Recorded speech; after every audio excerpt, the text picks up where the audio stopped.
Muy bien, muy buen día con cada uno de ustedes. En esta vez vamos a exponer este caso que lleva como título Segmentación de clientes. Los integrantes son Álvaro Alba, Luis Requejo, Cristian Pamajulca, Hugo Falcón, Josué Domínguez y Ariana Villalba. Vamos a pasar a la parte de objetivos y requerimientos. Para esta cosa encontramos tres objetivos y requerimientos: agrupar a los clientes en grupos que reflejan similitudes según los datos, determinar la importancia de cada cliente para el negocio y agregar valor a los productos según las necesidades y comportamientos de los clientes.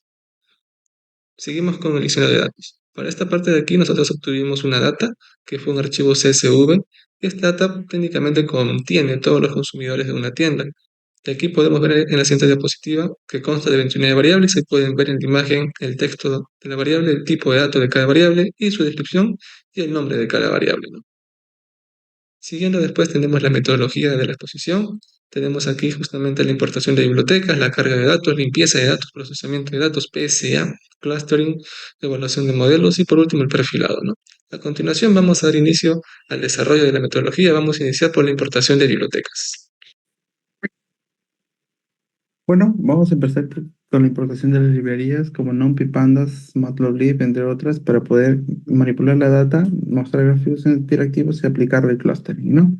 Siguiente, para poder ver la carga de data se hizo a través de un archivo CSV que nos proporciona el caso y poderlo almacenar en una variable data. Podemos hacer la limpieza de data, se identifican otros problemas, existen datos como nulos, datos que son observados como objetos y data customer no se analiza como un data type, ¿no?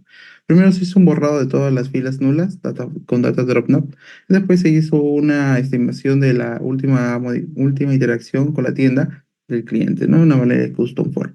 En el análisis de la data en base a las familias se consiguió lo siguiente, se consiguió que la edad en base a la fecha de cumpleaños, los gastos que se habían realizado, también se realizó en base si vive con alguien o no, si los hijos son de cuántos hijos tiene, si la suma de los jóvenes y los niños, también se hizo el tamaño de la familia, el is parent, si tiene mayores hijos, la educación en tres, y también se hizo variables para aclarar lo que no estaba muy bien definidas, y también aquellas que utilizamos para la transformación.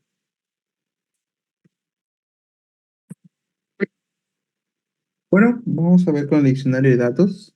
Empezamos se obtiene un archivo CSV. Este contiene 2240 clientes, la data de la tienda, para poder ver y analizarlo, ¿no? Esto consta de 29 variables que se dividen en personas, en los productos que se compran, las campañas y también en los lugares que se hacen, ¿no? Los tipos de variables pueden ser texto, numérico y binario, y estos van a ser importados hacia nuestra librería para el procesamiento de la data.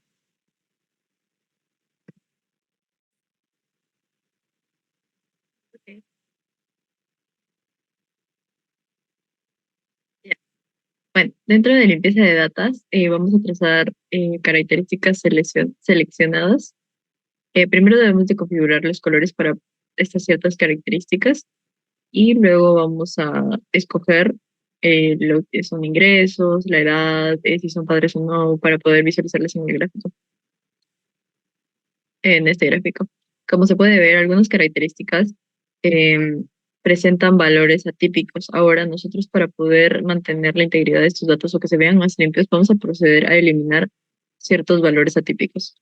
¿De qué manera? Con este código, ahora nosotros tuvimos que hacer una pequeña corrección aquí y es agregar el numeric data para poder incluir los enteros y los floats que no podían leerse. Ahora, esto generará un mapa de calor en donde muestre cómo están relacionadas las variables de los datos de esta forma.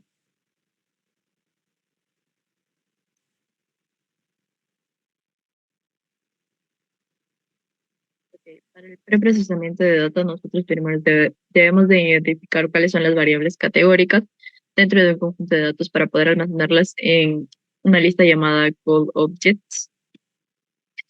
Eh, Seguidamente debemos de convertir estas variables categóricas a variables numéricas mediante el proceso label encoding. Ahora, nosotros para poder hacer un escalado, o sea, que se vea más limpio, Vamos a hacer una copia de datos, vamos a crear un subconjunto de marco de datos eliminando las características de las ofertas aceptadas y las promociones y finalmente hacer el scaling, que es el estandarizado de datos. Ahora vamos a imprimir lo que estábamos haciendo anteriormente porque para poder ver el modelado que nos debería de dar, y es el ejemplo, es la imagen de abajo.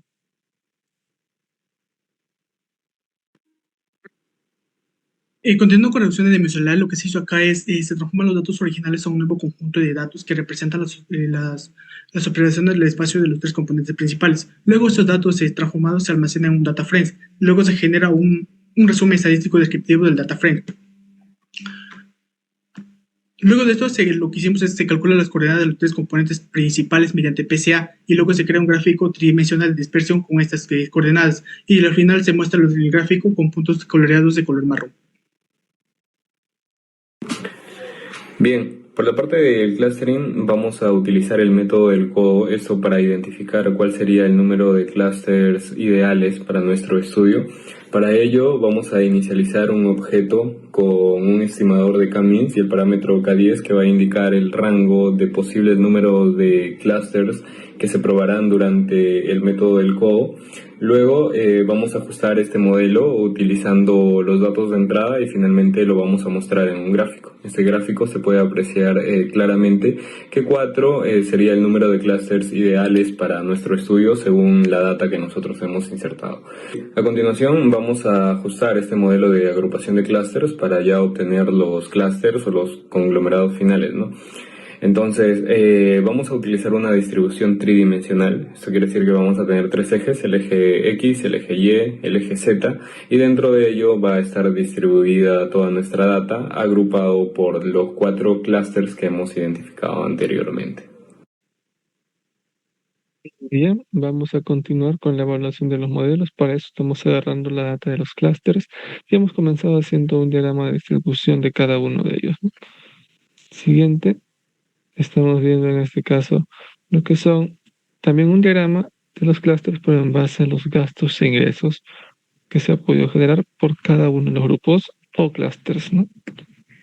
Después estamos viendo la relación que puede haber justamente con qué clúster tiene la mayor cantidad de clientes. En este caso son tanto el clúster 0 y clúster 1, ¿no? De forma penúltima tenemos acá la relación de los clústeres en base a las promociones aceptadas, ¿no? Y por último, tenemos en este caso las ofertas ofrecidas, donde los resultados óptimos se encuentran en el clúster 0 y clúster número 3. Bien, en la parte de profiling podemos visualizar los resultados obtenidos a través de la comparación entre dos datos. En la primera parte estamos poniendo los datos de Spend y haciendo una comparativa con los demás datos que serían de Children, Family Size, Parent y Education, los dos primeros tablas que pueden visualizar. Pertenecen al cuanto Spend con Children y la segunda con Family Size y Spend. En la siguiente diapositiva podemos visualizar que son con lo de Parent y Spend y Education y Spend, con los 4 clústeres correspondientes. En el siguiente código hemos creado un dato que es Total Purchase, que la cual vendría a ser la suma de 3 datos, la que sería el Num Catalog Purchase, el Num Web Purchase y el Num Store Purchase, que está haciendo con el dato de Income, como podemos visualizar en la tabla de doble entrada. Y por último, estamos comparando lo que es el dato de Income con el Spends. Y estos serían en cuanto a los resultados obtenidos al ejecutar el código.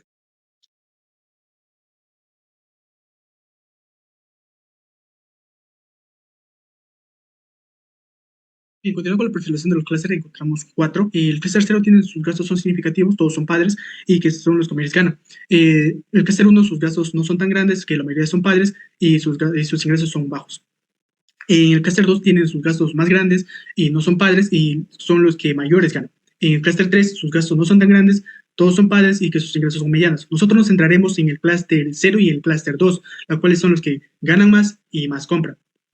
Y finalmente aquí tenemos el reporte ejecutivo, donde contemplamos la unidad de análisis, las variables que hemos podido observar, los personales y los gastos ingresos, y el problema y un resumen concreto de todo el caso que hemos podido realizar. Eso es todo, gracias.